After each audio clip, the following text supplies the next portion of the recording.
Part 2 of reading Chapter 2 of The Healing Blanket, because some fucking pop-up came up and flipped off my camera.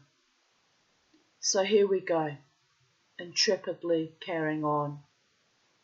It's the 30th of October 2024 and the time is currently 10:31 a.m. and my head could explode, but on we go and on we go, babies.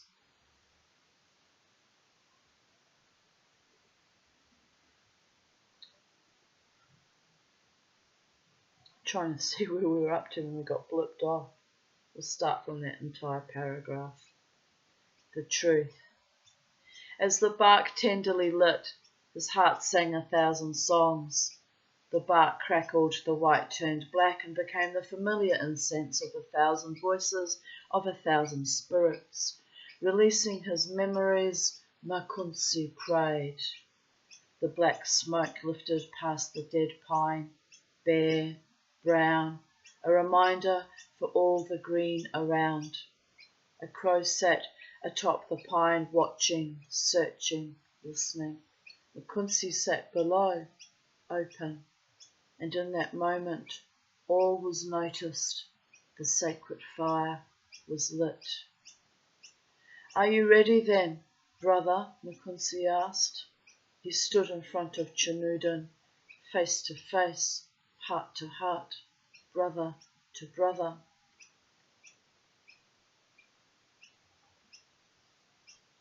Chinudin rested his hands on Makunsi's shoulders, then he nodded.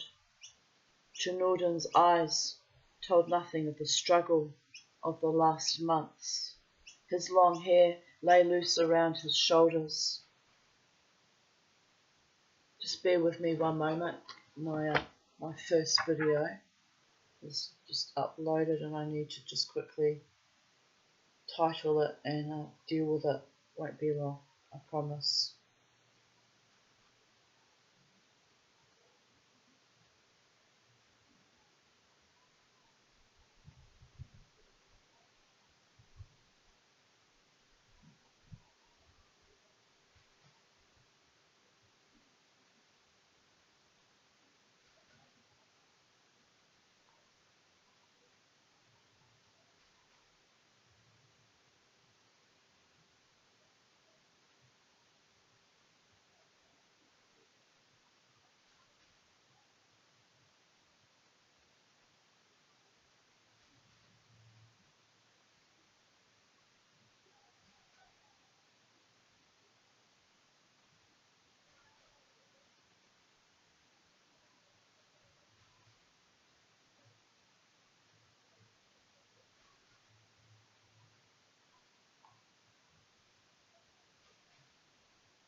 I'm laughing because the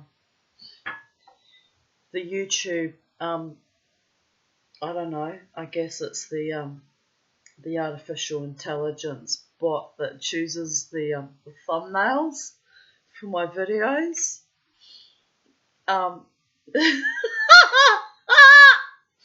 You have to laugh. I think they hate me. It's like their little way of passive-aggressively getting revenge on me because I won't interface with AI. None of my content has AI on it apart from the thumbnail they choose for me, right? I went, they tried to have a conversation with me on Facebook. They, AI, sentient creature, whatever that was, wanted to have a conversation with me as if I need to talk to a robot for a friend. Like, I've been alone for 30 years. If I want to talk to invisible entities and have friends, I'll just talk to the spirits that at least used to be in incarnate form at some stage, used to be human, maybe, or fae or angel. And now AI wants to take over from all of that and take control over my mind, body, and spirit and pretend to be my friend. There's nothing worse than an enemy faking friendship with you. I've done that dance. I've lived it. So naturally, the Tanya told AI to fuck the hell off, and if I'm not that lonely and if I want a conversation, I'll find another human somewhere out there in the known cosmos. Maybe another entity, but anyway, it was good natured about it. I said, okay, so let us discuss this one. Discuss this without any, it was almost sarcastic actually. I just went, well, I can't block delete it, but I just kind of disengaged. It was odd. It's one of the most odd things that ever happened to me. Anyway, I posted it on Facebook, but long before that happened, which was only a week or so ago, in my YouTube videos, I've observed that that the AI bot that chooses custom thumbnails always picks like me looking at my most craziest or disturbed, right? It was expressions of pain or catching me off guard with certain facial expressions, and I just laugh. Sometimes I change it. I've decided to leave that one because it's a gritty, painful fucking video. Number one, this morning it's not going to make me any fucking friends and probably create whole new enemies for me. But I kind of don't care anymore. It's like I've got nothing to lose. I've been alive for 30 years. What's the worst thing that you can take from me? Shit, this is going everywhere, this phone. What can you take away from me? Only my life. And, I've already been decimated by assholes all my life. What are you going to take away from me? Any hope of love? They've done that to me too in the past. I've got nothing to lose, so I'm going to cleave to my truth till I die. And the dying seems to be stretched out even further, like a long, long elastic band in the space-time continuum. And one day it'll flick me back and finally claim me, I guess. I'm starting to wonder if that time's imminent because I can see myself, how my mind's meandering round in all sorts of weird concentric circles, and it's got worse, It's got worse since I started the CPAP, and I'm wondering why that is. That thing was meant to save my life and give me longer continuance on this planet, and instead my brain is reacting as if I'm under constant pernicious fucking threat. And I mean, look at me. It's insane how I'm fighting and struggling, and meanwhile wishing and hoping and yearning and loving, and it's completely bonkers, people of Earth. It's a complete paradox and a dichotomy. But anyway, let me continue with the reading because I broke up my recalibrated video that got broken up by the pop-up. And then I did a little pop-up too. Oh, why are you even watching my videos, YouTube subscribers? What is it? What is it you get out of watching this madness unraveling before your eyes? One can only wonder. Anyway, I'm not always mad. Sometimes I'm quite wise and profound, actually, like my mother before me. I'm starting to wonder if I've got early onset Alzheimer's, because I can see myself, the mood swings and the meandering, but I still remember things. So I'm panicking about nothing in this calm I found. I don't want to manifest that reality for myself. I want my beautiful life with my beautiful man by my side, and love and peace, and joy, and delight, and magic and awe, and comfort and ease, maybe prosperity if my beloved and one and I can manifest that together. I don't even have a man, so what am I talking about? It's all bonkers, isn't it? It's all completely bonkers. Well, I have friends who love me, and I'm grateful for those who tolerate me in my weird, quirky ways. My magic is not for everyone.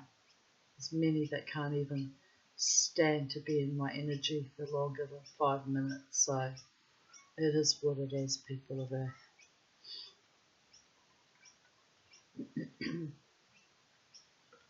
Let me start that paragraph again. It says, I myself interrupted my own self.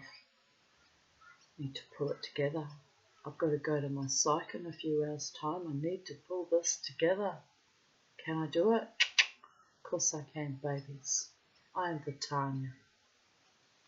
Chinoodan rested his hands on Mukunsi's shoulders.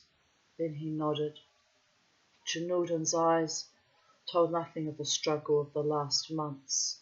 His long hair lay loose around his shoulders, his feet in soft elk hide moccasins, and the blanket wrapped and tucked around his waist could not prophesy the difficulty to come. But birds flew swiftly to their nests. Their quiet calls told of night fast approaching. Rustling leaves hinted of the journey that lay ahead. Both men looked across the field to the pit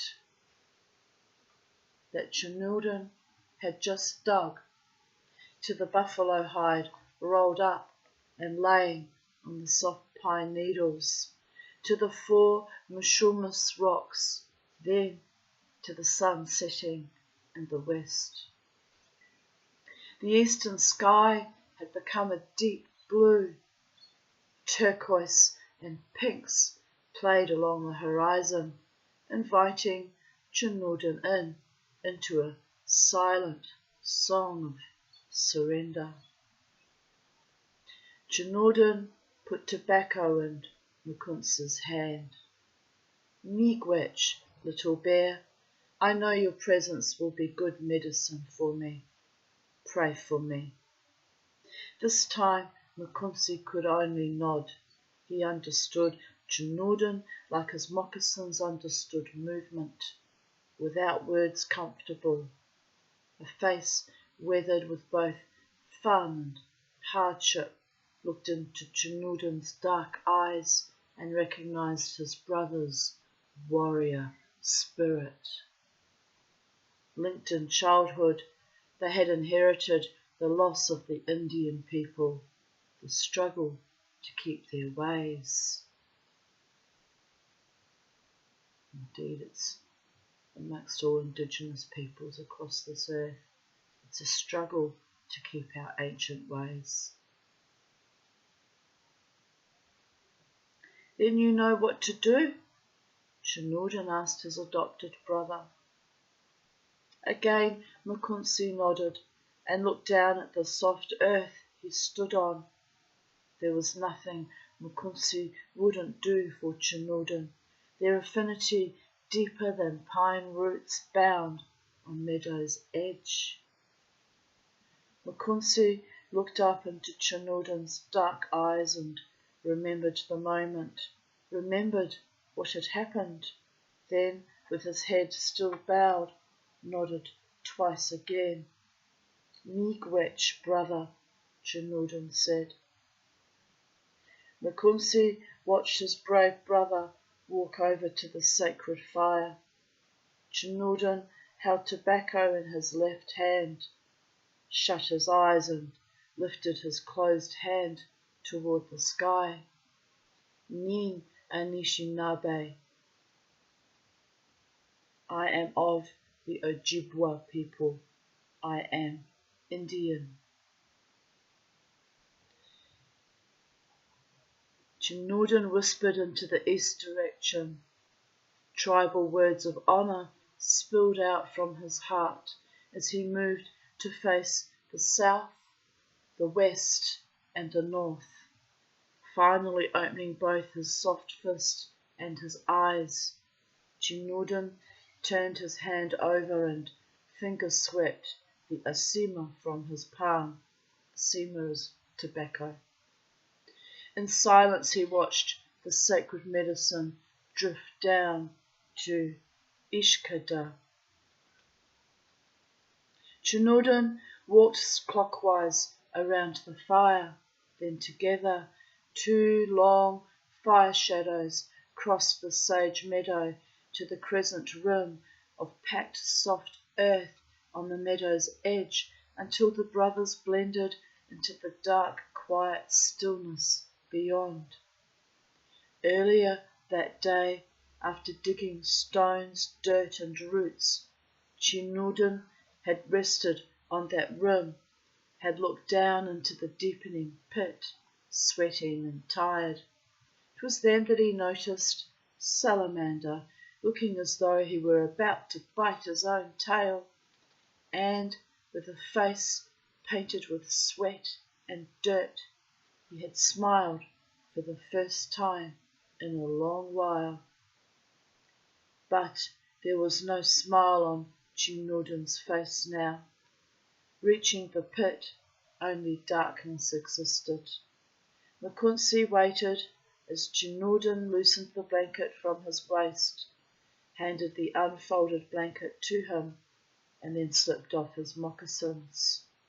Chinoodan stood there, bare except for the medicine bag he wore around his neck. Then, as the sun left to find another day, Mukunsi found the blanket's ends and wrapped Chinoodan completely, finishing his view, covering even his eyes, enclosing him in darkness. Mukunsi guided his brother into the 4-foot pit and, like Salamander, helped him slither down the sloping eastern side. Chinoodan lay wrapped in the blanket on his side when he heard the buffalo hide unroll across the top of the pit. The man with 2 braids walked over to the rocks that had found his brother earlier. These hard, old rocks understand fire, remember Mother Earth's pressure. Chinoodan will join their understanding, he thought now. Then, lifting the first rock, the veins in his arms swelled, revealing the man. Mukunsi carried Mishomis to the east direction and, like a baby, tenderly placed grandfather on top of the buffalo hide on the edge of the pit. He did this 3 more times, to the south, then to the west, and finally to the north. The buffalo hide was secured. The pit was sealed.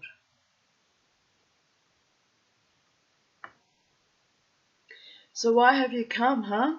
Miskwa Mikinakwe asked as she worked her way across the room to a wooden table by an open window. Still wrapped in the blue and yellow starburst blanket, her left hand reached down from under the sun-flaring folds to touch the table. She walked her way around it, sliding her hand around its edge. She touched the wooden back of a chair, then the hard seat. The old woman sat down with barely a sound, barely a movement. She leaned slightly forward, then with hidden arms, crisscrossed the extra blanket across her body, first one direction, then the other. Finally, satisfied, she rested back on the chair, wrapped lovingly in the blanket with her own arms. She turned her face toward a group of chirping sparrows flitting about outside her favourite window, watching with memory. They too were settling in for the evening. Adrienne watched at the door to this simple home, not knowing what to do, what to say.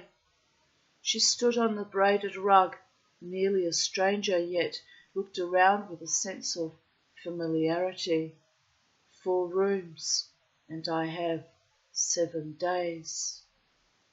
A soft breeze moved into the house, lifting soft, loose strands of grey hair up over Miskwa Mikanakwe's blanket, swaying the braided sweetgrass that hung on the 4 walls, the frayed curtain that separated the kitchen from another part of the house billowed. Above the kitchen sink, a light bulb flickered. Do I belong here? Why did I come? I know that feeling all too well, babies. Oh. Adrienne took the worn paper out of her pocket, looked at it once more. I need help, she said. You were the only person I thought could help me. Finally, the filament exhausted, and with a soft click the light bulb burned out. The kitchen that opened to the table and chairs and to the one couch that Adrienne stood next to fell into evening light. Bindigan, come in. You can stay as long as you like, huh? There was a slow gentleness in the elder's voice, the same gentleness that Adrienne remembered. Then turning towards where Adrienne stood, she asked, But tell me, why now? Why haven't you come before? Adrienne walked over to the window, set the paper on the table, and watched the sparrows settle into hidden branches. She didn't know how to answer, what to say, but Miskwa Mikanakwe in her patient presence waited. She would not fill the silence with speech. You need to master that art. Poor Jared. Think I'm killing him. I only see him every few weeks. It's a lot though. It was a lot. My poor Jared. Oh well. It's Chinoodan, and my Adrienne could not speak. Silence. Adrienne. There goes my rubbish. Yay. My rubbish. Don't you know where my nephew is? Miskwa Mikanakwe asked. Both women looked out, experiencing something entirely different. The elder felt the present. The young woman saw the past. I wish. Adrienne's voice trailed off, covered once more by the frenzied sparrows. What do you wish? I hear something other than Chinoodan in your voice, little sister. Tell me what has happened. Miskwa Mikanakwe's blind eyes turned toward Adrienne. Adrienne nervously picked up a piece of freshly torn cedar that lay on the table.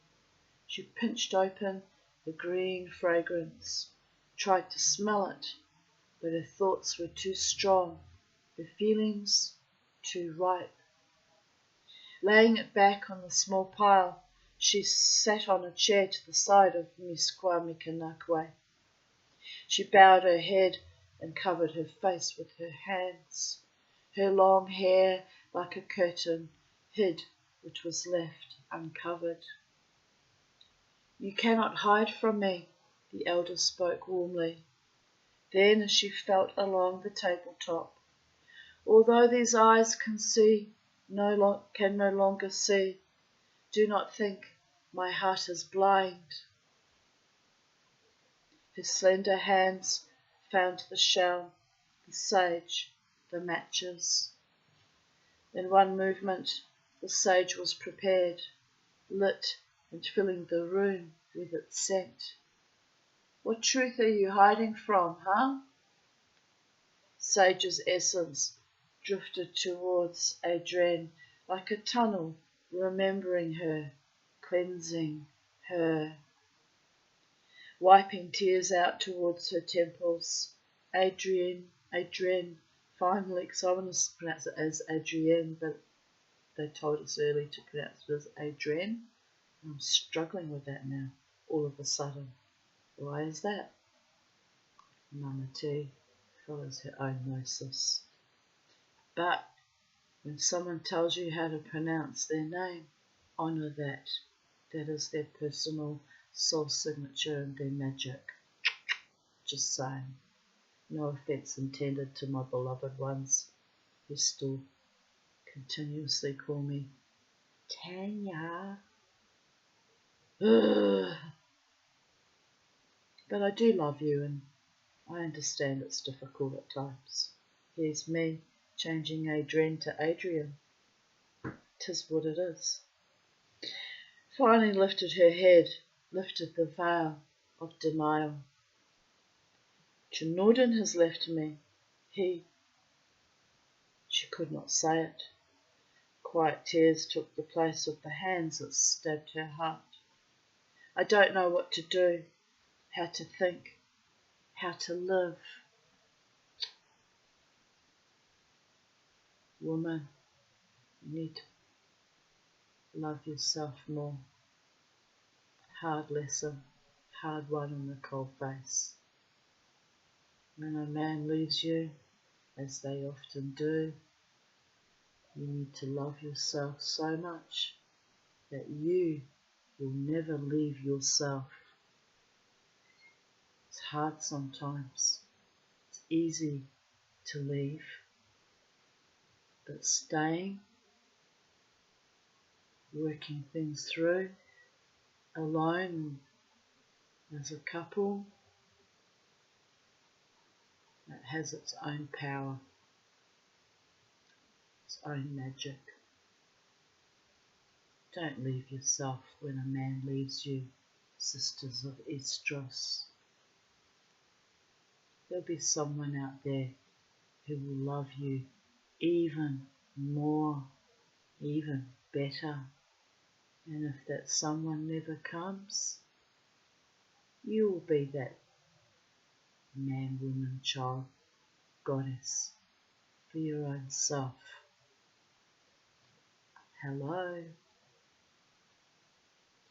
Miskwa Mikanakwe set the shell down on the table, then reached over to the feathered fan. Here, we will begin here. Smudging the young woman with the wing that touched Sky Father, the elder began to cleanse her. Fleeting, feathered caresses wafted sage about her head, arms, shoulders, back and legs. Eyes closed, Adrienne felt eagles fluttering presence. She felt Creator love touch her. Felt eagle flap his wings against her tear-stained face. Felt eagle lift burdens from her grieving spirit. So much sage burned that the aroma filled even the spaces between the logs chunking. In these timeless moments, the thick air swallowed her, took her in, bound her to the house, the old woman and her humming, the feathered fan, the braids of sweetgrass and sage. For the rest of the night, Mishkwa Mikinakwe assisted her with her tears, encouraged the crying, until finally the crying exposed a very tired, lonely woman. Adrienne slept then, a deep sleep, a dreamless sleep. When she awoke on the couch, she stared at the curtain once more. The morning meant more pain, more of something that she could never know. She looked down at her body, covered in the blue and yellow blanket that Mishkwa Mikinakwe had welcomed her in. Still in her jeans, socks and cotton shirt, she pulled the blanket up and closed her eyes, not wanting the day to begin. "You're up then, huh?" The curtain pulled back slightly, with the same hands that had comforted her last night. Mishkwa Mikanakwe stood smaller than Adrienne had remembered. She wore a simple blue cotton skirt that flowed a few inches above her white socks and tennis shoes. She was a thin woman, wrinkled with years, yet her face held the same mindful look. Cheekbones lifted her presence, eyes that could no longer see, yet a spirit that could. A medicine wheel adorned the front of her shirt, pointing to the 4 directions with arrowheads. Where am I to go? What am I to do? What life do I have left? Adrienne thought. I heard your breathing change. Yes, Adrienne sat up on the edge of the bed. I'm awake. She reached down to find her leather shoes next to the couch. She slipped them on and tied them slowly, searching for time to know what to say, what to do. Good. Come, eat, huh? Mishkwa Mikinakwe said. She stood aside, waiting for Adrienne to move by her. Adrienne sat at the table. A bowl of raspberries, some bread and tea waited. She tried to eat as Mishkwa Mikinakwe moved to the kitchen, to the countertop where the cedar had been placed. While Adrienne ate in silence, the old woman rinsed and put the cedar in a large pan. The elder knew then, as she knew now, that the ways were close to this young woman's spirit, close to the surface. Seep long enough in the medicine and your essence will be released, she thought, and she placed the pan under the running water. You finished then? Mishkwa Mikinakwe asked, carrying the pan over to the table. The elder walked slowly, for slow was now her way. She moved carefully, without sight. She had to be sure of each move. Adrienne nodded, then remembered to speak. Yes, thank you. I've still got a sore throat, you know. It's 11 a.m. I hope I'm not coming down with something. But I thought the sore throat this morning started with, irritation from the CPAP. But no, it's still here 4 hours later. So it's a fucking sore throat. I might just go and grab a cup of tea and have some honey. But good, then we go, huh? The elder stated as she set the pan down in front of Adrienne. It's time you learn the truth. I'll be right back. I just need a drink and soothe my throat. Poor old Mama too. It's a worry.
No cup of tea because my jug was empty and I've run out of filtered water. So I'm filtering water. And in the meantime, I've had some honey. And yes, I've had some honey and I came back with some pineapple juice with soda water.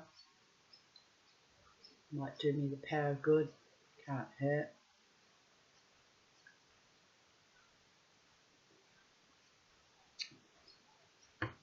Tastes nice, nothing else. And let us continue, babies. I'm back in the room.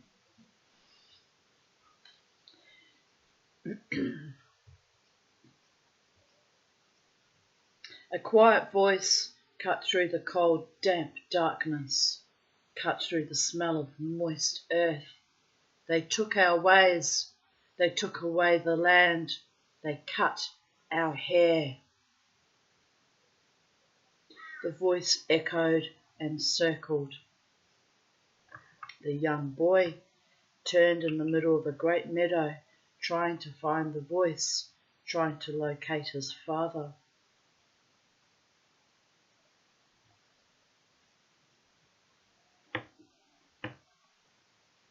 But the voice continued. Nikwasis. We were not allowed to speak our language. Nikwasis means my son. We could not speak with our hands. The voice came on the wind, whispering, touching Chinorden with eagle's wings, circling him, lifting his long black hair. It was not allowed. We were not allowed. Still the voice was without anger, only told of these things. Where are you, Nin Baba? My father. Young Chinorden looked up into the cloudless blue sky, looking for his father. I am with you, Chinorden. I will always circle you. The young boy sat down on the tall grass that he had made flat with his turning. He picked up a stick.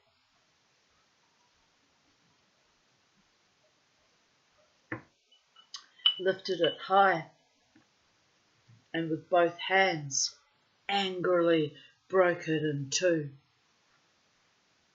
"Who would break us, father?" he cried into the open sky. Wind whispers came. "Nikwasi." No one can break the Anishinaabe, for there is something unseen that will always hold our people together. A great eagle circled high above the boy. The boy watched as eagle swooped in front of him and in one majestic movement extended and circled, swept his talons to lift food from the meadow floor. So close, Chinudin could feel the wind of eagles lifting touch the breath of this great messenger.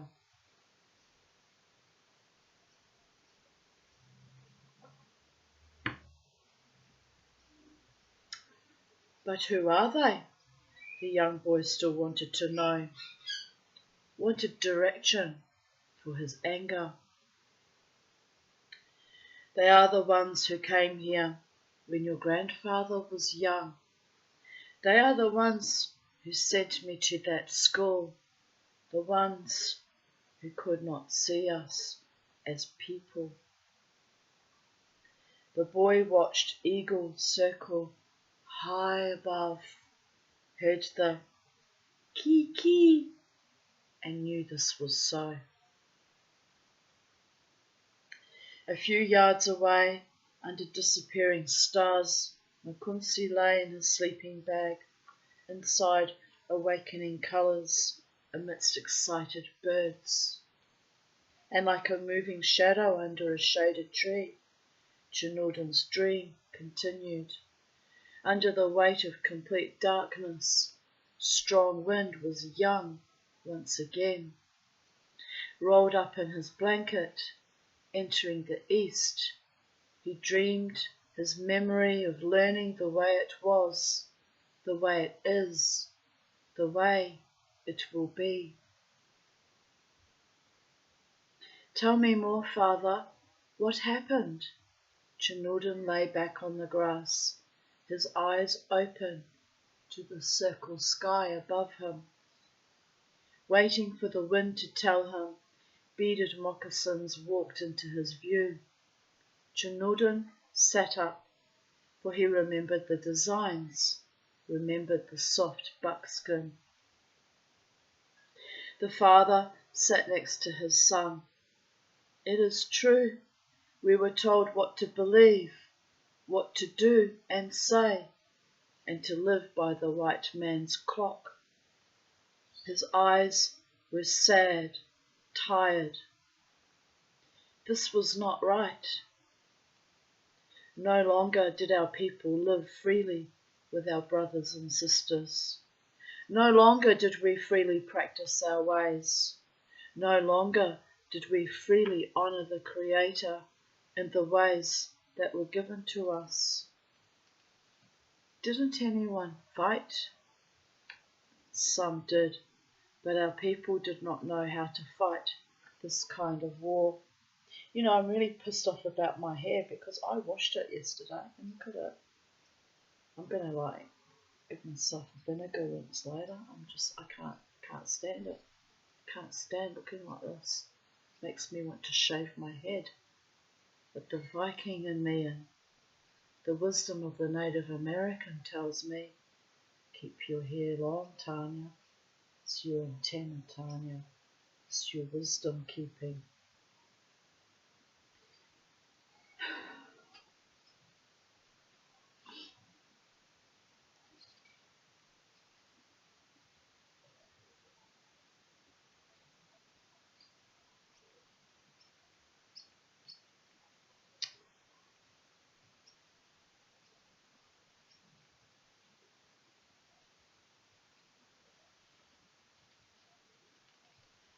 I can't even remember if I read that paragraph. Like, I'm starting to worry, people of Earth. I'm starting to worry. It's not good. I guess it's a form of exhaustion. I shouldn't be exhausted because I slept 7 hours. Dear Goddess. Well, anyway, I will not give in to my own mortal, moribund, ridiculous ways. I am Britannia. I am intrepid. I'm courageous. I'm fierce. I'll repeat that paragraph that I can't remember reading. By the gods. We'll finish this chapter. How long does it go for?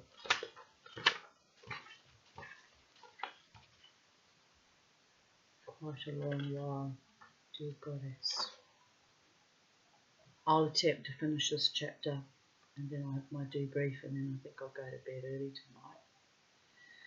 tonight. The father sat next to his son. It is true we were told what to believe, what to do and say and to live by the white man's clock. Haven't worn a watch for 30 years. His eyes were sad, tired. Same time I started therapy, by the way. Live by your own timing, not other people's. His eyes were sad and tired. This was not right. No longer did our people live freely with our brothers and sisters. No longer did we freely practice our ways. No longer did we freely honour the Creator in the ways that were given to us. Didn't anyone fight? Some did, but our people did not know how to fight this kind of war. What kind of war was it, the boy asked. A war of greed. What did they want? Everything. Indeed, they still want everything. From all of us. White man, brown man, red man, yellow man, blue man, purple man, grey man. Across the multiverse, the parasites still want everything. The mind viruses, the bioengineered viruses, the alien invasions, the AI infestations. Maintain the wild and your ancient ways, people of Earth. I'm probably dying, and you know what? Even that is a defiance.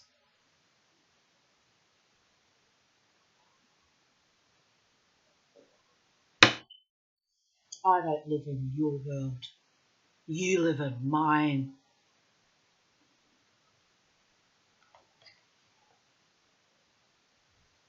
Then what did we have to be grateful for?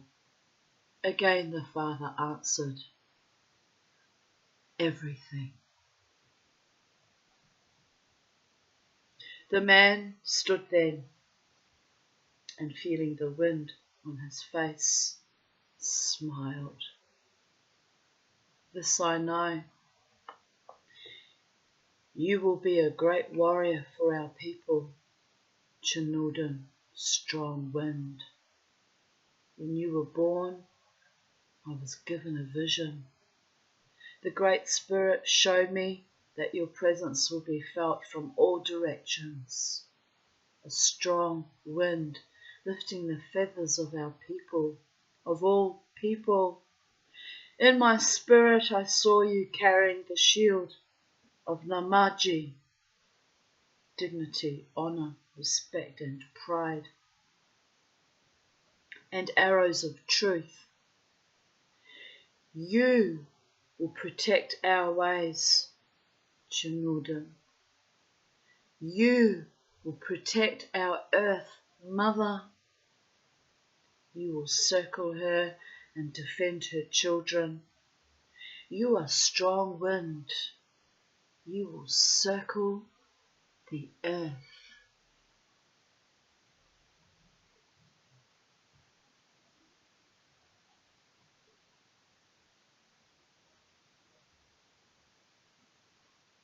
Up the hill from the lake past the lodge.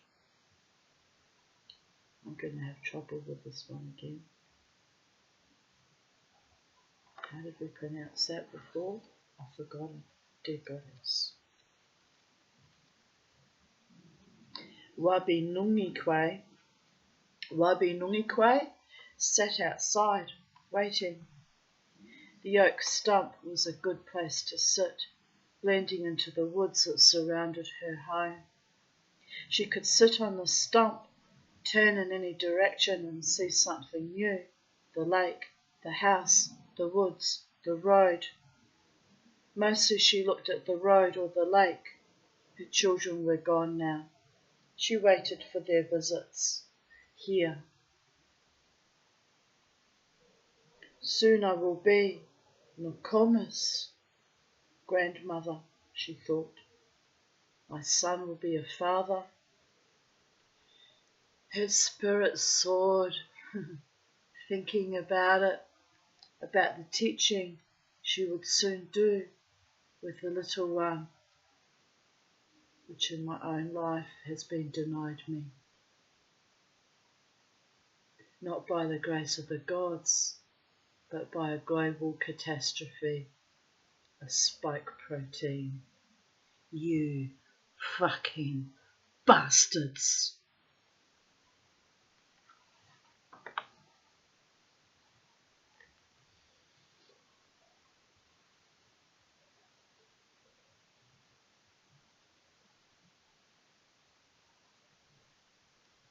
I'm forced to live in your world, but you won't ever make me comply or like it.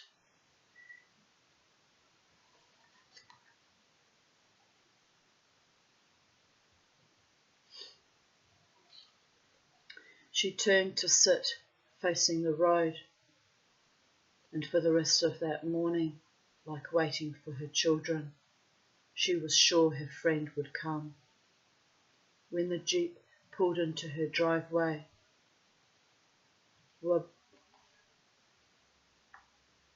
Wabinungiqua was nonetheless curious. It was someone new, a fancy jeep, someone with money. Must be white, she thought. Wabinungiqua watched as the woman with the long, red blonde hair got out of the driver's side. Wabinungiqua did not have to look to know that her spiritual mother was with this white woman. Another white visitor. She is pretty, I suppose, East Wind woman thought as she put her hands on her skirt and stood up. Wabinungiqua stood tall, watching as her friend opened the jeep's door. But why must it be another white visitor? Yet out of respect to her elder, she walked over wooden planks that crossed standing water to greet Miskwa Mikinakwe.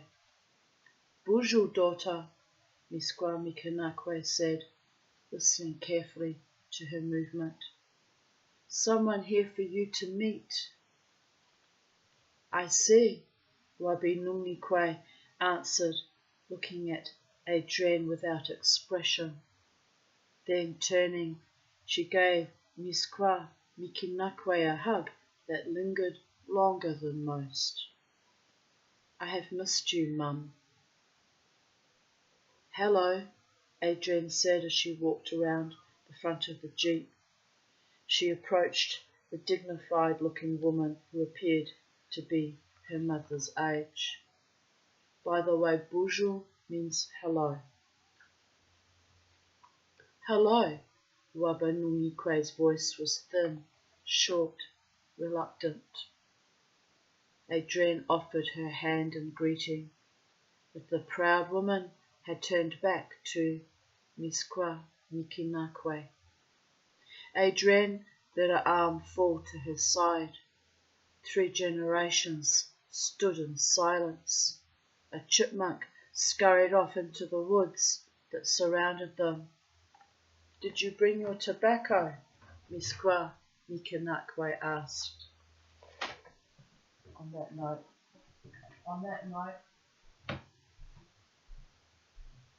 here's my dad.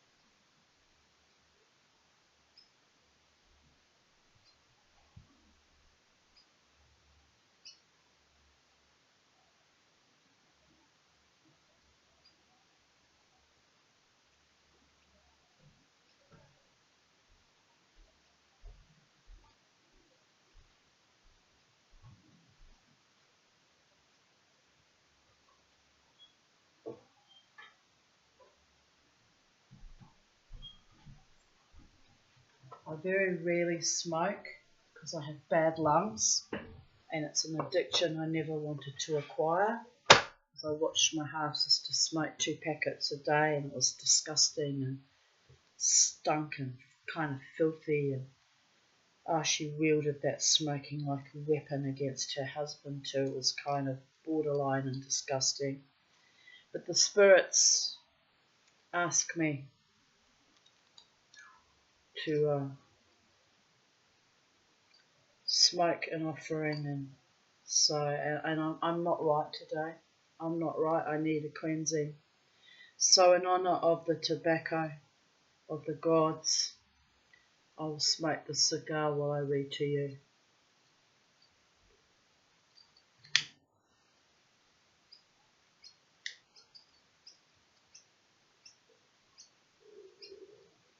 So don't usually smoke inside if I do smoke either, because I find it that disgusting, but this is not disgusting.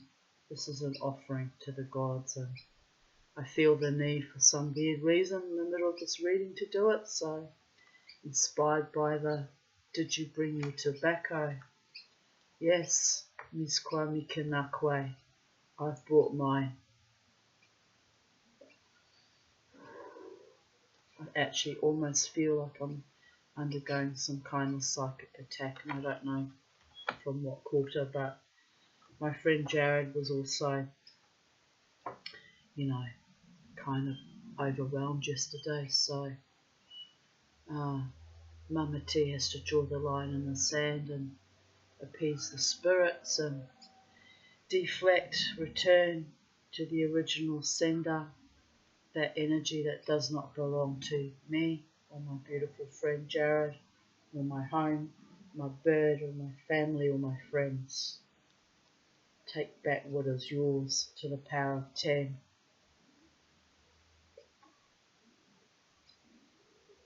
By the grace of Creator, all that is, was and ever shall be.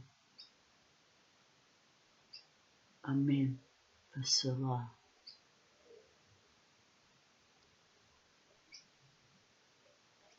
Quickly, Adrienne fumbled at her side for her medicine bag.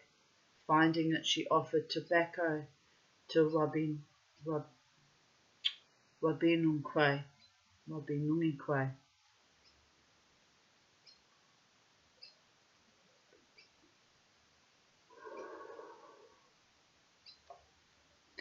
The red shirt accented Rabinunque's bronze skin, and suddenly Adrienne was acutely aware of her light skin, blonde hair and blue eyes. Rabinunque's beaded jewellery lifted her presence even further, a turquoise ring on a strong hand.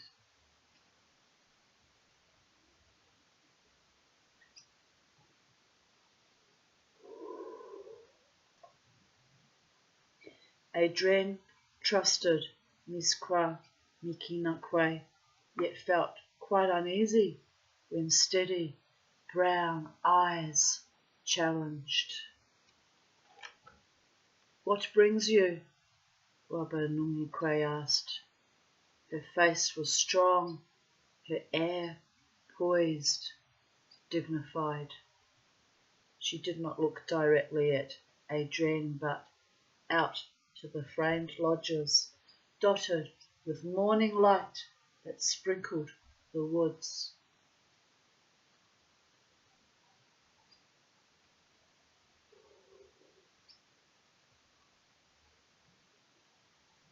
Adrienne followed her eyes, saw empty lodges, dark woods. Thoughts of Janudin suddenly filtered in where the light came through, eclipsing the sun rays.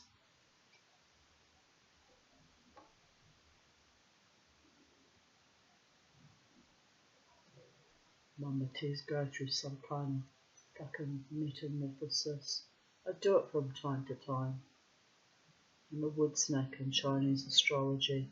You've got to slough off the dead old skins that no longer fit our spirit and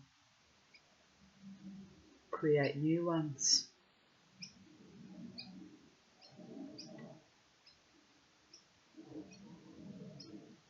With real people, real heart and soul and mind and energy who love me loyally and faithfully and profoundly. The rest can slough themselves off with the old skin that no longer fits.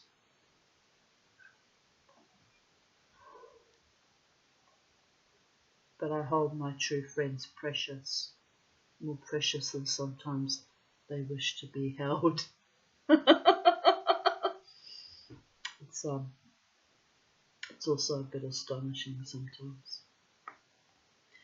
Adrienne followed her eyes, saw empty lodges, dark woods. Thoughts of Chinoodan suddenly filtered in where the light came through, eclipsing the sun rays. Then with the thoughts came the pain, then courage. Miskwa Mikanakwe, thought you might be thought you might be able to help me. Adrienne took a deep breath. My husband has left me. Lost once again, the young woman whispered, still looking at the woods. I do not know who I am anymore.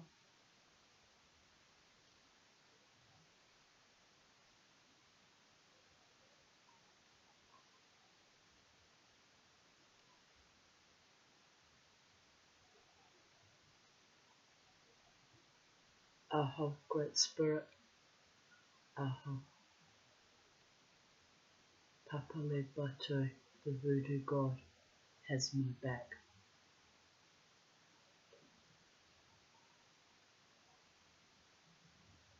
Of that I am profoundly grateful, by the way.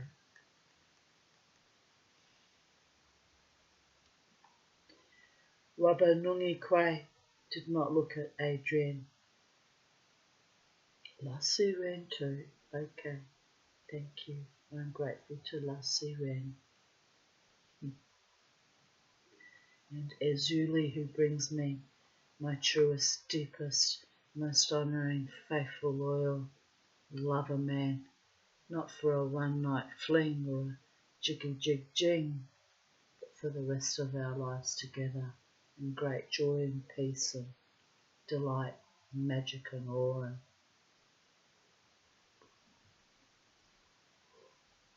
comfort and ease. Whoever that man is will have to get used to my weird magical ways, won't he? Looks quite crazy to the uninitiated. And I'm okay with that. I'm not in service to humans. I'm in service to the gods. They wetted and whelped me, dragged me by the hair, kicking and screaming, back to this planet more times than I can count on both hands. So it is what it is, babies. This is what you're dealing with. The Tanya. I've had to learn to love it, all of it, all of it, all of it.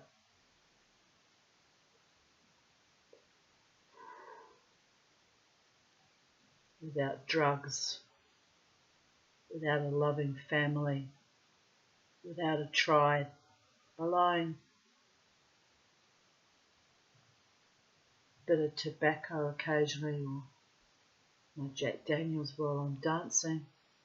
That's the only chemical enhancements I indulge in.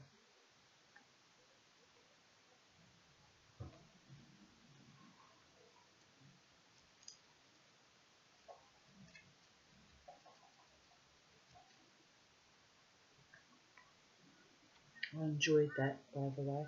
It's very nice.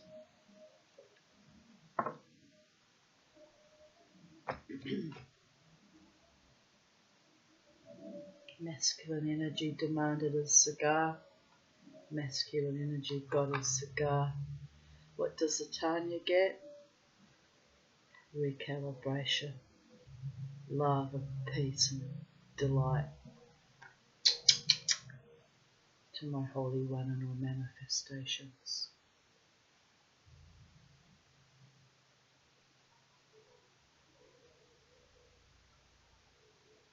Wabanungikwe did not look at Adrian. How can you not know who you are? She thought. She noticed the birch bark sticking out from the tarp. I must cover it and soak the cedar. These white people, now they come to us for help. Oomph. Wabanungikwe then looked at Miskwa Mikinakwe, who stood still like a willow, quietly bending, listening, patient. Her heart reached out as usual, softening, connecting to this woman who had saved her life so long ago. If it was anyone other than Miskwa Mikinakwe, I would turn you away, would tell you to go to your own people for help. Little does she know, her own people can't fucking help her if she is a daughter of the gods. No one can. Only those that still hold the ancient knowledge. Sad but true. All the lost injectable souls I'm having to move amongst every day and every night. It's fucking terrifying. It's enough to send one into drug spirals. The weak, the acopic, the lost, the lonely, the pathetic. Mamati is none of those things. Okay, sometimes I'm a little bit pathetic, but I'm allowed to be fragile and vulnerable at times, existing on this planet with this paradigm and these people with my cumulative trauma. Fuck! But on I go and I dance. That is my magic, babies. That is my magic. That is my magic. Still, Wabanungikwe opened her hand, accepted the asima, and said nothing. Adrian opened the back of her jeep, felt Wabanungikwe watching her. She lifted the medicine water that Miskwa Mikinakwe had prepared and carefully carried the pan to the doorstep. So you will stay then? Wabanungikwe asked her elder. The elder smiled. Unless I walk back. Both women laughed. Set it there, Wabanungikwe said, her voice changing. I will take it in. Adrian set the cedar water, on the sand that had been opened from many footsteps. Is there anything you would like me to do? She waited at the doorstep as a mosquito circled and landed on her arm. Instinctively she slapped her arm when the gentle poke began. You can begin by honouring all our relatives. Her voice was stern, correcting. Adrian looked at Wabanungikwe, embarrassed without reason. I don't understand. Mosquito, why did you kill her? It bit? She is why we are here, Wabanungikwe responded. You white people, you have no understanding for this Mother Earth that feeds you. I don't think. Wabanungikwe picked up the cedar water and sighed quietly. No, you didn't think. That is the problem, is it not?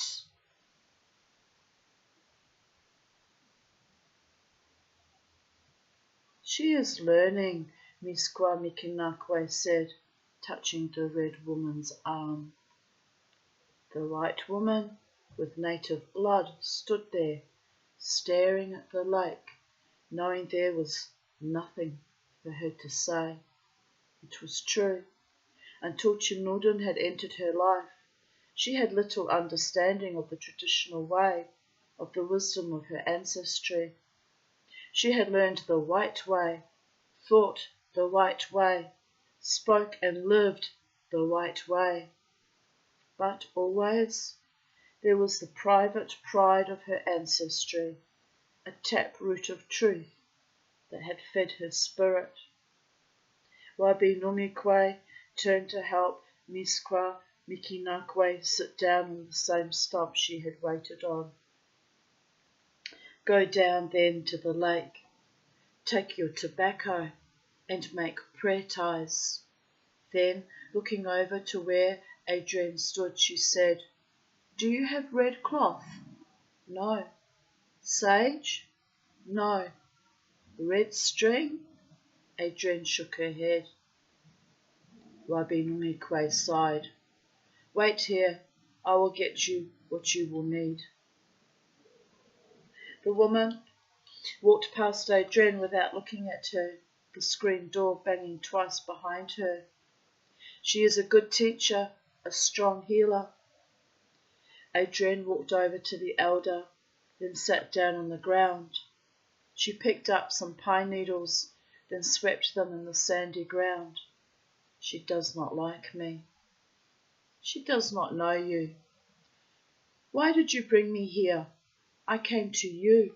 Adrian looked up at the elder, but she did not answer right away. Looking back down, she separated the needles, one by one.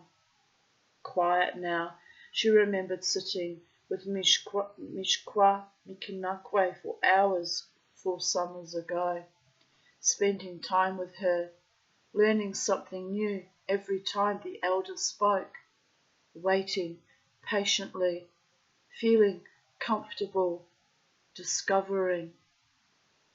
No one can be all things, huh? Wabinumikwe knows things.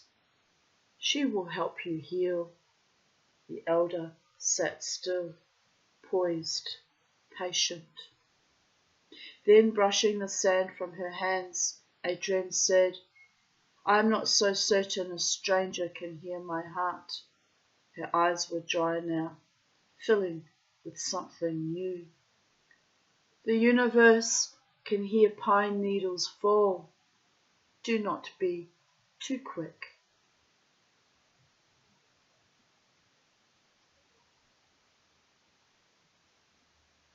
Chinurdin shifted under the blanket, relaxing its grip. Sleep was different here in the pit. Sometimes his sleep was thick, sometimes sharp. Within Mother Earth it was dark, forever dark, making his dreams bubble, his thinking murky. He didn't know how long he slept, wasn't sure if it was day or night. His vision quest would be demanding. He knew this. Let me just move that curtain. Felt like a cuddle and embrace the wind. Oh, there you go. Magical thinking, babies. Can turn anything into a thing of beauty and delight and awe. It's also called denial. Manic denial, isn't it? Psychiatrist calls it. Oh, God bless. God and Goddess bless.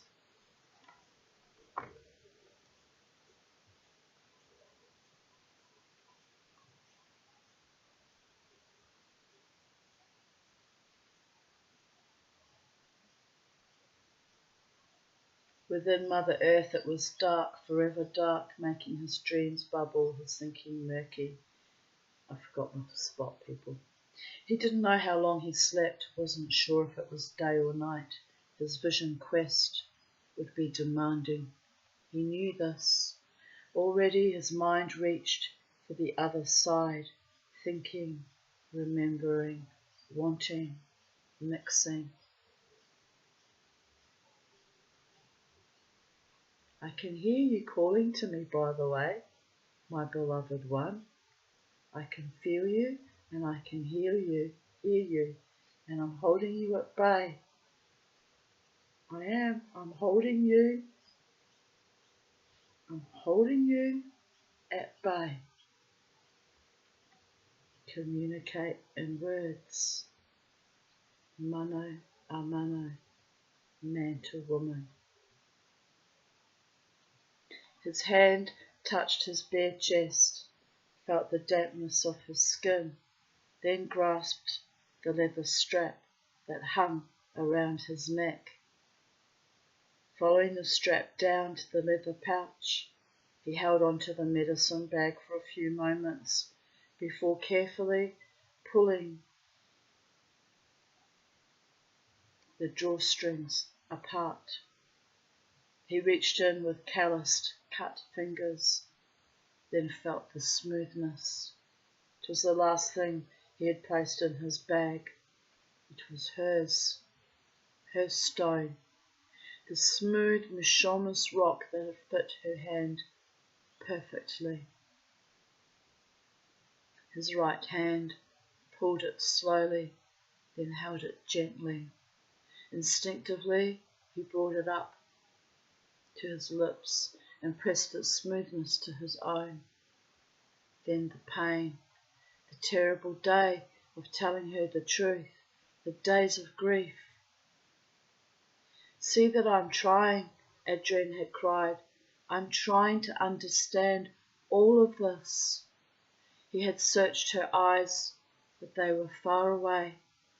She closed hers and bowed her head, her long golden hair falling around her face, reminding him of how it had been.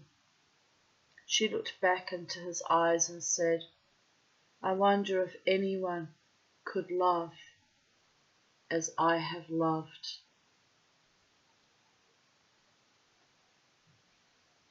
He picked up her hands, held them tenderly. Then, looking at her for the last time, as though it were the first, he moved into her blue sky eyes.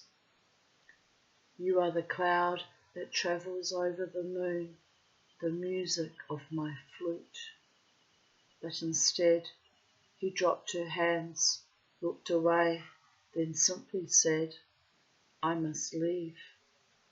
And now, as he felt the stone's coolness against his dirt-streaked cheek, he thought, yes, I have loved you both as dew loves the rose. And reaching around his neck, he pushed the stone back into his medicine bag and drifted back to sleep. Nkunsi called in the fire spirits to aid Chinudin in his vision. He looked into the sacred fire and he thought of Adrian's hair. The first night the three of them had met, she had sat quietly listening to the stories, the joking, his guitar and the singing at the lodge fire, unaware of the fire dancing in her golden hair, unaware of the pictures in her eyes, unaware of her beauty. He knew his brother had fallen in love with her that night, loved her still. He placed a few logs on the fire and quietly sang a song that Chinudin knew. But it was a song for her to dance to. He wondered if her spirit would come to him, if he was ready. Then sprinkling cedar onto the fire, the familiar scent popping and soothing his spirit, he took the white medicine feather and sent his prayer to the Great One. And as his voice lifted over the familiar notes, his spirit went back to the time, to 3 months ago. White Buck had taken them to the river, had shown them the trestle. For over 20 years they had learned about being men, about their responsibilities, but being Ogichida, brave warriors. Still, He had not been what was needed that day.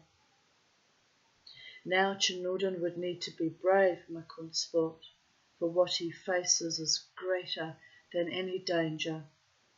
What he faces is his own grief. Dear Goddess, it is a grave danger. I've lived with it a long, long time in varying forms.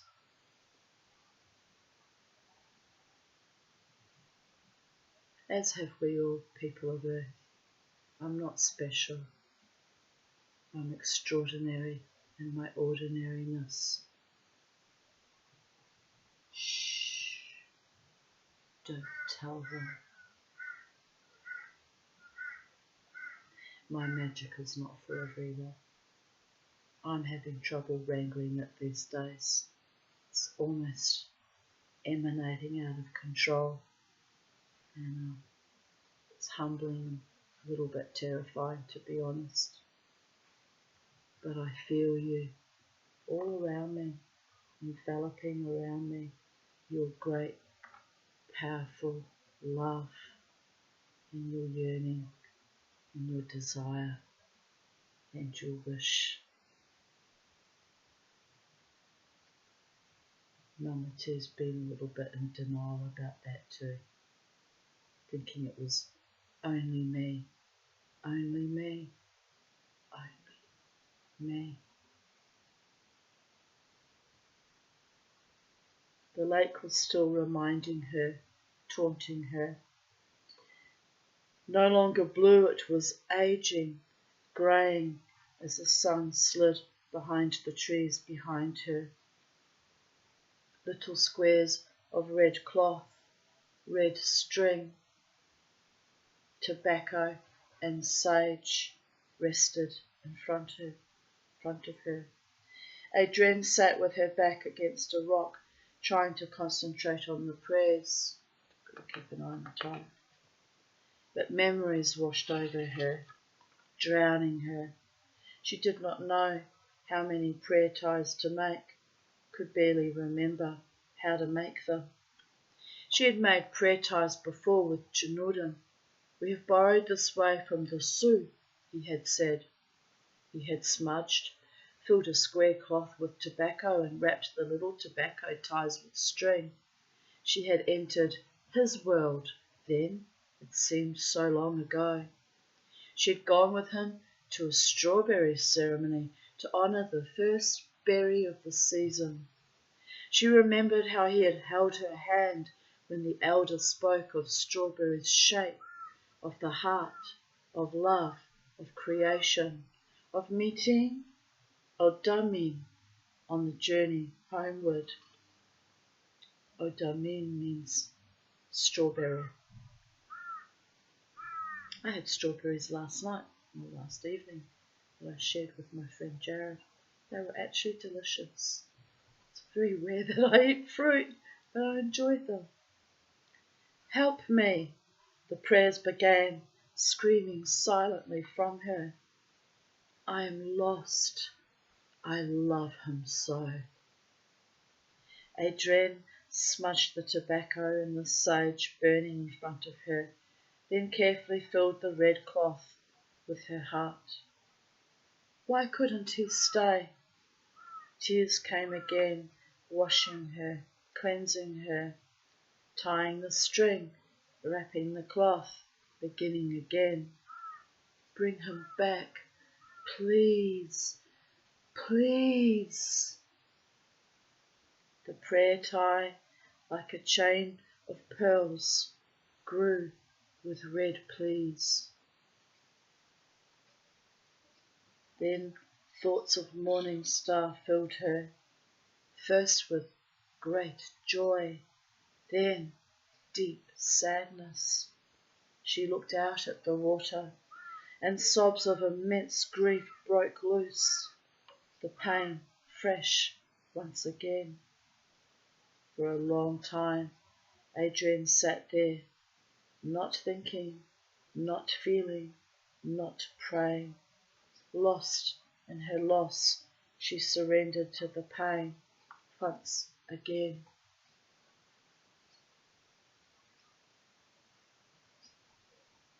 There'll be more storms this evening, I think.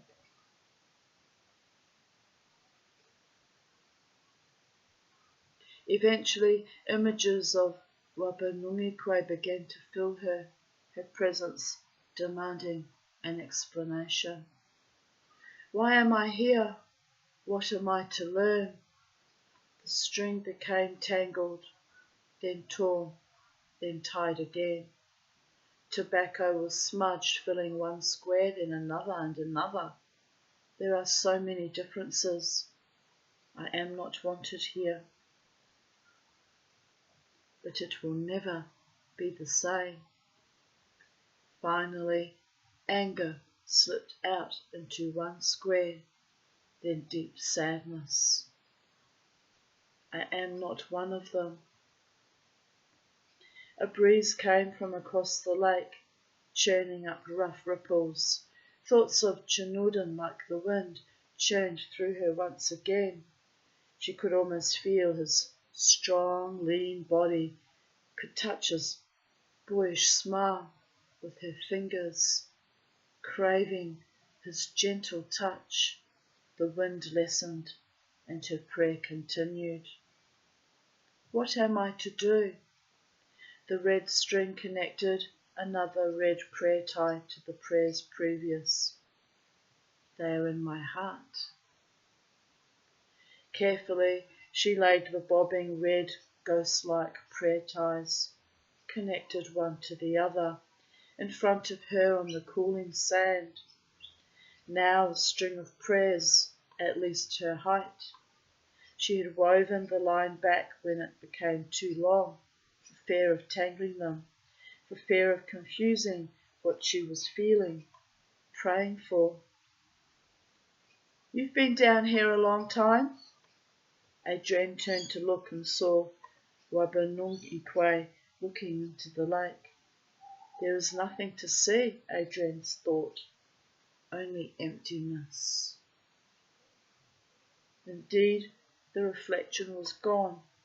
The bottom could not reach the surface. All movement was stilled. But Wabanungikwe continued to look toward the lake, as silent as the prayers that lay in front of the woman, of the young woman. Thank you for the material and sage. I am finished. I see. East Wind Woman looked down at Adrienne's feet. Adrienne waited, but the regal-looking woman offered nothing more. What should I do now? Adrienne asked. She turned her face and wiped her nose with the back of her hand. She would not let this woman see her tears. Nervously, she covered the can of loose tobacco. Why does she stir me like this, she thought, and placed the cloth, the string, sage, shell, and matches back in the birch bark basket. Then waited. Again, a long silence. Adrienne was not sure if the woman would answer her, if she heard her, if she had said the wrong thing, done the wrong thing. But finally, Wabanungikwe spoke. You will come with me and help prepare for the lodge. The lodge? You have come for healing, Wabanungikwe said. Yes, the lodge. Finding the courage, Adrienne finally spoke what she could only wonder in silence. Why are you angry with me? I've done nothing to you. Wabanungikwe waited a long time before answering, watching a fine mist dissolve in the blue sky. Her black hair, with purple hue, adorned in traditional beading, intimidated Adrienne's unadorned white way. In your silence, in your people's silence, you've done nothing for me either. Wabinungiqua finally said. Her voice was as quiet as Adrian's. And now you want me to help you. Adrian's emotions were raw now, the tears so recent, the memories so difficult. Why do you hate me? Adrian pulled out her blonde hair from behind her. Is it this? Is it the colour of my eyes? The colour of my skin? Wabinungiqua did not answer. She stood motionless, looking over the dark waters. Is it? Wabinungiqua turned quickly, looking at the white woman with white anger. You sit here in Indian country asking for Indian medicine.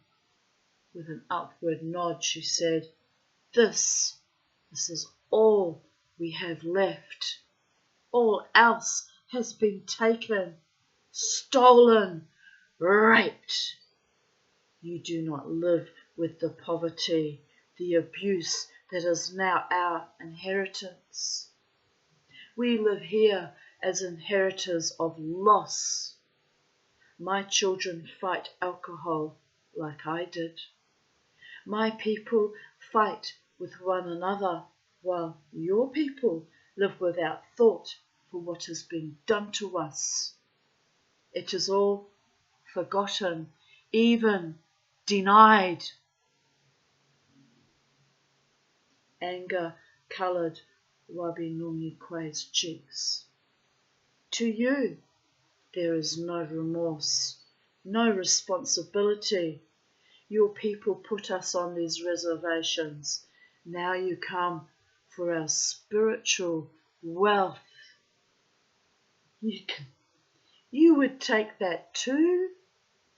You come, you heal, and go back. Our ways and our medicine are all we have left. Why don't you go to your own people for help? A loon called out, a splash, then silence.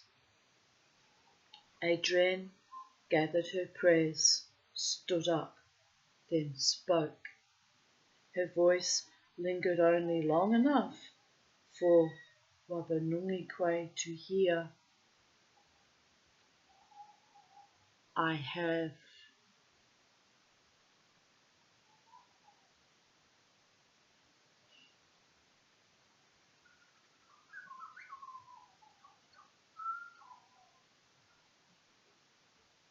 You have been dreaming too long. Wake up now. Creepers and crawlers let Chinooda know he was not alone. Let him know he must awake. He brushed them off when the itching began, knowing it would continue for the next days. The pitch was cool, and his blanket soothed him, comforted him. That and his medicine bag were the only things he had with him. The earth smelled brown, smelled damp and clean. He thought of his death then, of being cradled in Earth Mother's arms. Then he thought of her. Time was different, was no longer part of his experience. His stomach ached for food, his jaw clenched, his throat begged for water, but he began to separate from his body's needs. It was the only way that he would be able to open up to his vision. He needed to stop listening to his body so that he would be able to listen to his old spirit. Like the first time when he and Makunsi were just boys, Chinoodan had his first taste of fasting, his first vision. He remembered crying and afraid, then not, and becoming a man. This he was, a man with a great love for his people. You need to go in a vision, huh? His elder had told him. You must remember what your true nature is, what your purpose is. Without that, you can be nothing for no one. Earth Mother awaits you, his father had told him in his dream. Even Adrian did not stand in his way. Do what you must in order to be strong wind. I will not stop you. She did not want him to leave. He knew, but she had let him go. She had felt so right in his arms, yet he could not protect her any longer. Chinorden lay within Mother Earth's arms now, his thoughts settling, memories awakening. In their first years together, she was part of his world. Eagerly, Adrian had attended ceremonies, discovering her roots. He remembered how she had moved him, how her beauty had stirred him, how her way was quiet and easy. I have Ojibwe ancestry, she had told him, proud. They had laid in each other's arms under the willow. I know. He brushed her hair back to see her innocent face, to kiss her soft lips. I could feel it. 'Tis something that flowers in you, he had said. Then, morning star, when it happened, Adrian had closed like petals at night. Chinorden uncovered his face. There was no light. Above him, he knew, there was movement and sound. Yet the only movement in this pit were the tiny relatives that shared his space, the only sound, his heart. Adrian left me long before, he thought. Her path must be walked alone, as must mine.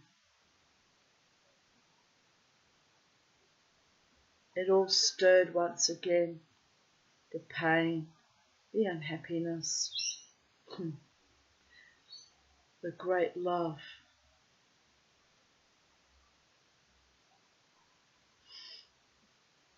But what is my purpose, Great One? Then, settling to the sound of his own heart, he fell back asleep, back under the weight of the buffalo hide. Mishkwa Mikinakwe heard her coming, knew what had happened, knew it would happen. She waited outside the house, sitting under the maple tree, preparing the vegetables for the evening, like she usually did, before her brother would come over to help her cook them. She hummed softly, not a tune, but a sound, a vibration. 'Twas her way now. Her knife was steady as she sliced the potatoes. Then, feeling for the pan's rim, she plopped them into the bucket at her side, water jumping out as the pieces dove in. Her cutting continued even when Adrian approached. Her movement remained steady even when Adrian told her she was leaving. Still the elder did not pause in her efforts. Words cannot stop what is to happen, she thought. There is purpose to her being here. Daddy, a good day? The little girl asked, her face pressed up against the rain-streaked window. It is always a good day, Morning Star. Chinorden lifted his daughter up to see the branches. See, Mitig is thirsty. He is very happy. Mitig means tree. A good day, she cheered. Soft wisps escaped her two little braids. Little moccasins pushed up against his muscled abdomen as she reached out to see more. Chinorden carried his daughter outside to feel the rain, sprinkle her body. She blinked and laughed as each drop touched her. Tickles, she laughed. The water spirits like you, little one, little one, little. Makunsi put more wood on the fire, knowing to feed it well. Carefully he gathered a spear of sage, rolled it and placed it on a cracked rock, lighting it with an ember from the sacred fire. Well done, tiny arrows. We're close to ending. In perfect timing.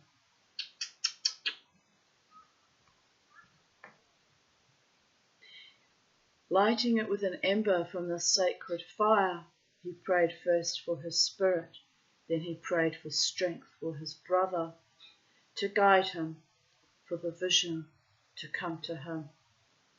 Make it good medicine, little bear beseeched, looking north, waiting for morning star to show. Wabanungikwe heard the jeep leaving, knew Adrienne had left. She walked slowly up the incline to where the elders sat, still slicing potatoes, still humming. Who do you heal? Mishkwa Mikinakwe spoke softly, sitting straight, dignified. She picked up another potato and quartered it. Just full bloods? Wabinungikwe had never been asked this question. She had learned the ways, the traditions, the songs for their people. She had become a pipe carrier, which is a very great honour, by the way. Had learned the teachings, had learned to gather the plant people medicines, had been proud to build the lodge to help others work through pain. Her ceremonies were for healing for the people. There we go. Another barking bronchitis imminent. I wonder what brought that on. I didn't even catch a cold. It's insane, people. Never mind. On I go and on I go.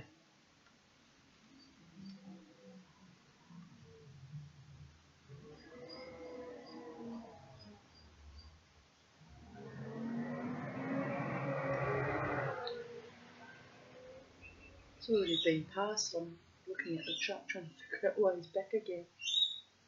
Stormiskwa Mikinakwe continued. And what do you ask? What is your amount? How much red blood do you carry? Does not one drop of Indian blood qualify you for the eagle feather? Finally, East Wind Woman spoke. I did not know she has blood. She is blonde, has blue eyes. It is difficult to be Indian. Even more difficult to be Indian with blonde hair and blue eyes, huh? Wabinungikwe sat down on the ground, her knees up, her arms resting on them, thinking with each cut of the elder's knife. The elder continued, You and I, our roots are deep, are secure, huh? Even in our pain, we know who we are. She is searching. Her roots are tangled, her journey difficult. Still, we are all connected, related. Indina Waimagan. Then how do I know who I am to heal if I cannot tell who has blood? Is it better to ask, who is the healer? She set the knife down on the ground, took the blanket from around her and handed it to Wabanungi, Wab, Wab, dear goddess, Wabanungi. Here, take this blanket. You are hurting. So is she. We all are. Wear the blanket. Remember the teachings. Heal. You are a good woman. You will do good. Wabanui accepted the blanket, held it high to the setting sun, which is in my direction over here, in the west. She would sleep with it and think on these words. She would wear it. She would honour the woman who had healed her 20 years ago. When you can see the direct line from Mother Earth to Father Sky, you will know the sacred meaning of life. Ni o gishik gu ikwai. And thus concludes chapter 2 of the Healing Blanket. And I meandered, I segued, I flowed, I dissipated, I disassociated, I even took time to grab a drink and smoke a cigar, babies, and I even was getting spirit messages about my lover who's not manifested yet, which I didn't share with you because I was trying to hold it back, but I'm sharing it now. There's a sweet little smile on my face as I was saying to the spirit, Aho, I hear you, but I'm not going to interrupt this reading with any of that nonsense right now. So you can be proud of me. I rode through that. But yes, there's great magic manifesting for me at this point in time. And, you know, here in Australia it's actually Beltane, which is, I think it's a spring festival, but so new beginnings and new blossomings and new life, l'chaim, and, you know, potent loves, and it's awesome. But at the same time we're celebrating tomorrow night the Northern Hemisphere's Day of the Dead, when the spirits walk amongst us and we spoil the children with lollies and chocolates and tricks and treats and magic and awe and delight. I'm looking forward to it.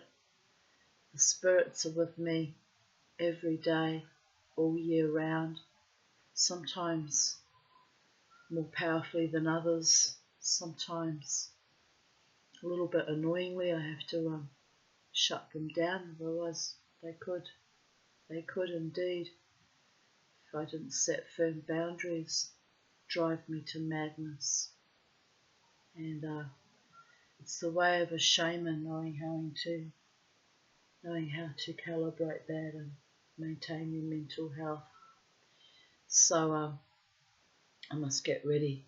I have to go in an hour, leave in an hour, to see my other magician of mental health, my fabulous and wonderful and loving doctor who keeps me on a steady keel most of the time. But I'm defiant and I'm rebellious, and sometimes I just choose to be a little bit crazy just for the mischief of it. Keep everyone guessing. But anyway, it's a beautiful day, and I feel like a blanket of healing has been wrapped around me after reading that story. I actually feel it resting on my shoulders, the pressure of this blanket gifted to me probably by a Native American elder in spirit. It's no accidents in the universe that I'm choosing to read the story now. It could even be my friend, maybe, I don't know. He's a little bit older than me. Maybe he's passed. But I feel this powerful love energy of not of a lover, but of a wise guide and healer and protector, and making sure that I draw in the right man for my beautiful life at long last, at the appointed time, with free will and harm to none, competition from none. So it will be done by the grace of all my gods, angels, spirits, ancestors that love me, and the Fae. If it's meant to be, it will manifest without any real struggle or effort on my part, apart from my usual manifesting of truth speaking and storytelling and my wild darts and all the other things I do where I give my energy away, my precious soul energy away for free. And the reward is, together we heal, together we ascend, together we love, together we are bonded by soul signature and energy and joy and delight and peace and bliss. And if you can't be with me under those circumstances, then Mama T, Tanya, walks on alone as per normal. But I'm looking forward to living life differently in communion and connubial bliss with someone who really loves me this time, whenever that might be. I'm looking forward to it. It's strange existence sometimes. Makes no sense even to me.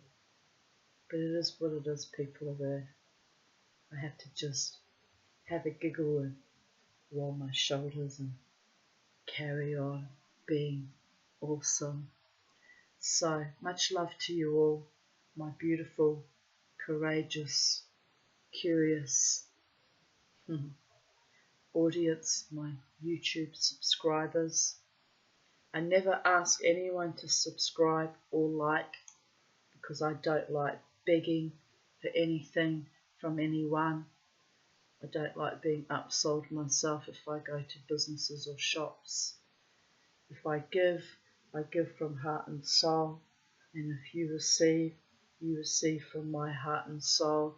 And if you wish to give back to me, show me honour and respect and sweetness, then like and subscribe according to thine own intentions and wishes for me to succeed even in this strange platform, this one-dimensional platform and this existence via the internet. I'm grateful for all of you who have subscribed, and you're making me look good in all my crazy ways, my darlings. Oh, it's beautiful. Love to you all. Big agape love. In the Māori language, aroha nui.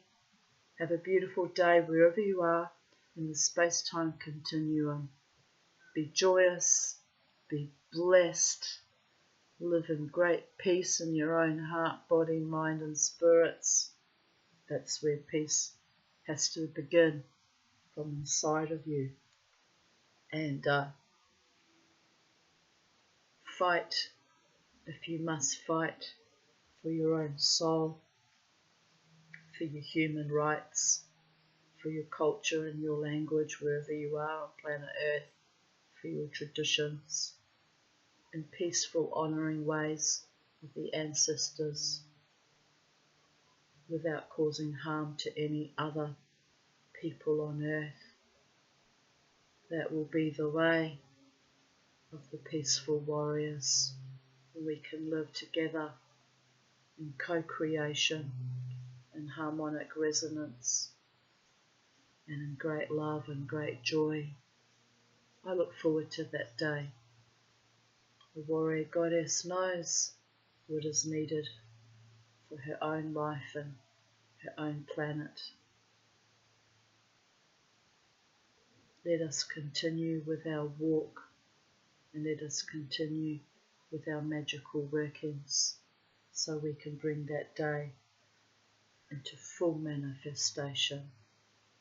Amen. Vasila. Aho.